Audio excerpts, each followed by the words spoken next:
Casa de Oração. Dia 16. Desfrute deste tempo e aprenda um pouco mais sobre a oração coletiva. Que o Senhor te abençoe abundantemente durante este período. A Conferência Profética de abril de 1986 no Monte Carmelo e em Jerusalém. Em abril de 1986 houve uma conferência profética para líderes cristãos no Monte Carmelo. A reunião final ocorreu em Jerusalém. Houve uma declaração profética de que o Senhor haveria de julgar a União Soviética e o Kremlin por tudo o que tinham feito. Citarei apenas uma parte do que foi dito. Daqui a não muitos dias, virá sobre o mundo um tempo de mudanças drásticas e confusão. Não temam, sou eu, o Senhor, que estou abalando todas as coisas. Eu comecei esse abalo com a Primeira Guerra Mundial, e aumentei o abalo com a Segunda Guerra Mundial. Desde 1973, aumentei ainda mais o ímpeto. No último estágio, completarei essa obra com o abalo do próprio universo, com sinais no Sol, na Lua e nas estrelas. Mas antes que chegue esse ponto, eu julgarei as nações, e o tempo está próximo. Não será apenas por meio da guerra e da guerra civil, pela anarquia e pelo terrorismo e por meio de colapsos financeiros que julgarei as nações, mas também por meio de desastres naturais, por meio de terremotos, escassez e fome e antigas e novas doenças e pestes. Também julgarei as nações permitindo que andem em seus próprios caminhos, permitirei que vivam sem lei, que andem em egoísmo sem amor, que se afundem no engano e acreditem na mentira, que se envolvam com falsas religiões e que isso resulte em uma igreja apóstata sim, mesmo em um cristianismo sem a minha presença.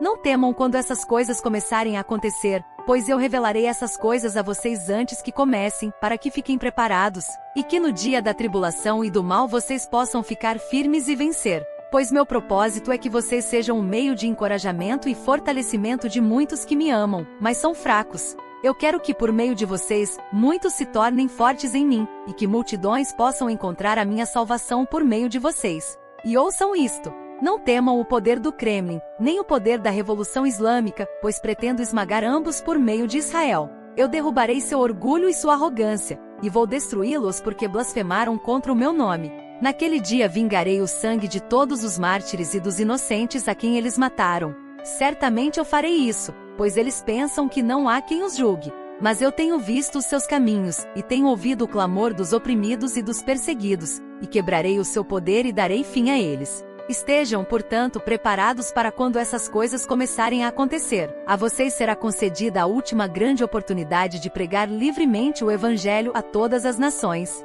Essa declaração profética nos deu muita iluminação com respeito ao rumo que a história contemporânea estava tomando. Ela também nos deu direção clara sobre como orar pela União Soviética e o seu império, e seus muitos adeptos. O Senhor haveria de interromper seu enorme poder e o domínio que exerciam sobre tanta gente. Também fomos alertados para levar a sério a Revolução e o Avivamento Islâmico. Alguns anos antes dessa declaração profética, o Império Soviético era dirigido por um influente oficial da KGB, Yuri Andropov. A influência dele persistiu mesmo alguns anos depois de ele ter abdicado do seu cargo, em 1984, e a União Soviética parecia tão poderosa como sempre. Por essa razão parecia improvável que se desmanchasse, e mais ainda que chegasse a um fim. Contudo, poucos anos depois daquela declaração profética, tudo tinha acontecido. O Império Soviético desmanchou-se. Muitos dos estados soviéticos desse império, como o Cazaquistão, o Uzbequistão, o Azerbaijão, e mesmo a Geórgia e a Armênia, tornaram-se livres. Na verdade, há mais estados que se tornaram livres, além desses que citei. O domínio do marxismo na Rússia havia sido desligado. O muro que dividia Berlim foi destruído e a Alemanha Ocidental e a Oriental foram novamente unidas. Caiu a cortina de ferro, e todo o leste europeu e os estados bálticos se viram livres. Muitos desses estados fazem parte, hoje, da União Europeia. Incrivelmente, a velha bandeira nacional da Rússia, com as 3 faixas de cor branca, vermelha e azul, substituiu a bandeira da União Soviética vermelha, com o martelo e a foice amarelos. Ninguém que tivesse vivido naquela era de domínio do marxismo internacional, cujo centro era o Kremlin, jamais creria que isso pudesse acontecer. Até mesmo a águia bicéfala com a coroa acima das 2 cabeças, que representava a antiga Rússia sob o regime dos czares, reapareceu na parede do gabinete do novo governo russo. Grande parte do mundo evangélico cria que o marxismo centralizado no Kremlin era o anunciado anticristo que controlaria todo o mundo. Contudo, o Senhor o esmagou e o fez em pedaços. Mais extraordinário ainda é que em 1990, o patriarca da Igreja Ortodoxa Russa recebeu autorização para dirigir uma cerimônia solene de arrependimento pelo assassinato do czar, da czarina e do czarevich, príncipe herdeiro. A cerimônia começou na catedral e depois seguiu numa melancólica marcha em torno do Kremlin, com velas e retratos da família real assassinada. Espantosamente, o presidente da Rússia, Boris Yeltsin, estava presente com outros líderes. Ninguém que tinha vivido naquela época podia crer que isso aconteceria ou mesmo que fosse possível. É surpreendente ver que 70 anos depois de ter sido assinada no Palácio do Kremlin, a Constituição marxista foi removida e descartada no mesmo local. Essa declaração profética foi como luz incidindo naquilo que parecia completamente impossível. Para aqueles que estavam vigiando e também orando, o Senhor deu as armas certas para orar pelo desmantelamento do Império Marxista Soviético, para o livramento e a edificação da Igreja de Deus na Rússia, nos antigos estados soviéticos e nos antigos estados comunistas do Báltico e do leste europeu. Para alguns cristãos, ela deu um entendimento claro do rumo que o trabalho deles deveria tomar. A Conferência Internacional de Líderes Intercessores de novembro de 1998. Aqui está outra ilustração. Em uma das conferências internacionais de líderes intercessores que aconteciam a cada 2 anos, estávamos em Caliraia, Laguna, nas Filipinas, em novembro de 1998. Houve uma declaração profética da qual apresento apenas uma parte. Minha ira se levanta, diz o Senhor, contra essas nações, porque estão dividindo minha terra e procurando destruir minha herança. A minha ira tempestuosa é como um caldeirão fervente contra esses países poderosos que usaram essas estratégias e que, por meio de pressão e manipulação, estão tentando levá-las a cabo. Agora me tornarei inimigo deles, diz o Senhor, e os julgarei com desastres naturais, com catástrofes naturais, com fogo, com enchente, com terremoto e com erupções vulcânicas. Eu tocarei os mares, a atmosfera, a terra e tudo o que neles há. Além disso, tocarei neles onde mais lhes dói, pois tocarei o seu poder e os fundamentos da sua fartura e prosperidade. Eu esmagarei a próspera economia deles, diz o Senhor, e derrubarei, e subverterei, e arruinarei para que eles saibam que eu sou o Senhor. Eles se assentam como soberanos, tão protegidos, tão seguros, crendo em sua própria esperteza e sabedoria e poder. Mas eu, o Senhor, os farei tropeçar. Eu os levarei à confusão e à desordem. Eu os cegarei e os iludirei de tal forma que eles cometerão erros, porque não me levaram em conta nem me honraram. Em vez disso, depreciaram-me, ridicularizaram minha palavra e não deram importância aos meus pactos. Por muito tempo estive quieto, diz o Senhor, mas agora me levantarei com ira transbordante e com fúria. Ao dividirem a minha terra e tentarem desmoralizar e destruir meu povo Israel, eles me desafiaram. Eu, o Senhor dos Exércitos, o Todo-Poderoso, os enfrentarei. Quando essa declaração profética chegou aos líderes intercessores, a época era de grande prosperidade econômica, de um crescimento no mercado imobiliário e aparentemente de uma sólida estabilidade financeira. A todos nós parecia que a profecia estava muito longe da realidade. Contudo, 10 anos depois, em 2008, tudo começou a cumprir-se. Desde então, a sua força vem crescendo, com profunda recessão, grande desemprego e instabilidade econômica e financeira. Ao mesmo tempo, vêm-se terremotos, tsunamis, erupções vulcânicas, enchentes que a mídia tem chamado de proporções bíblicas, incêndios terríveis e coisas semelhantes. Havia pelo menos 42 movimentos de países diferentes. Representados nessa conferência, todos nós tivemos a oportunidade de orar pelo futuro das nações.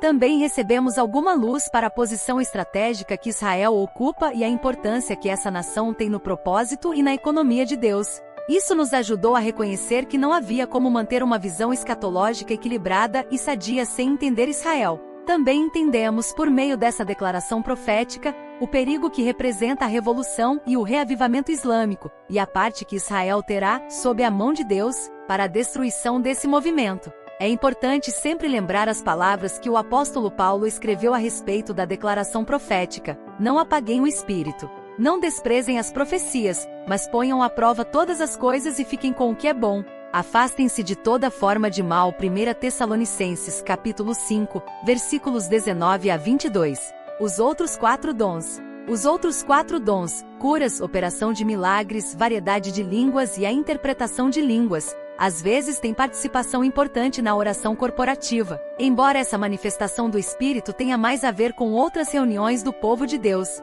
Por exemplo, variedade de línguas e a sua interpretação em uma reunião de oração corporativa pode ser uma declaração profética, ou uma palavra de conhecimento, ou uma palavra de sabedoria.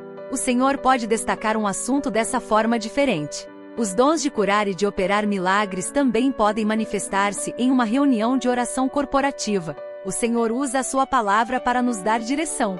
Muitas vezes a manifestação do Espírito se expressa pelo uso da palavra de Deus. Em uma reunião de oração corporativa, o Espírito Santo dirige algum crente a um texto bíblico que ele já conhece, e esse texto torna-se para todos a revelação da mente e da vontade do Senhor. Esse tipo de auxílio das Escrituras, sob a direção do Espírito, pode tornar-se uma palavra de conhecimento, ou uma palavra de sabedoria, ou uma palavra de profecia, e deveria ser recebida pelos outros, e os participantes da reunião de oração deveriam deixar-se influenciar por essa palavra. Muitas vezes, na minha experiência, o Senhor tem usado algum membro do corpo para nos mostrar o caminho adiante. Às vezes o Senhor nos tem direcionado ao cumprimento da sua vontade por meio desse tipo de auxílio. Alguém tinha uma palavra das Escrituras no coração, lia essa palavra e deixava que os outros a julgassem. Quando era aceita por todos, muitas vezes chegávamos à conclusão de qual era a sua mente e coração. O uso da palavra de Deus na oração corporativa é do mais alto valor. A oração inaudível e inexprimível. O apóstolo Paulo escreve sobre um ministério de oração que é inaudível. Esse ministério do Espírito Santo com nosso espírito é mais profundo do que palavras, mais profundo ainda do que uma língua e mais profundo ainda do que uma declaração. É uma intercessão que não pode ser expressa em nenhuma língua ou forma audível. O Espírito Santo intercede por nós com favor diante de Deus, e sempre o faz de acordo com a vontade de Deus. Esse ministério é comparado a dores de parto e agonias do Espírito Santo em nosso espírito. Ele está presente, inaudível, dentro do Filho de Deus, e sempre produz resultado. O Espírito semelhantemente nos assiste em nossa fraqueza, porque não sabemos orar como convém, mas o Espírito intercede por nós com gemidos inexprimíveis. E aquele que examina os corações sabe qual é a mente do Espírito, porque segundo a vontade de Deus é que ele intercede pelos santos. Romanos capítulo 8, versículos 26 e 27. Isso também é uma manifestação do Espírito.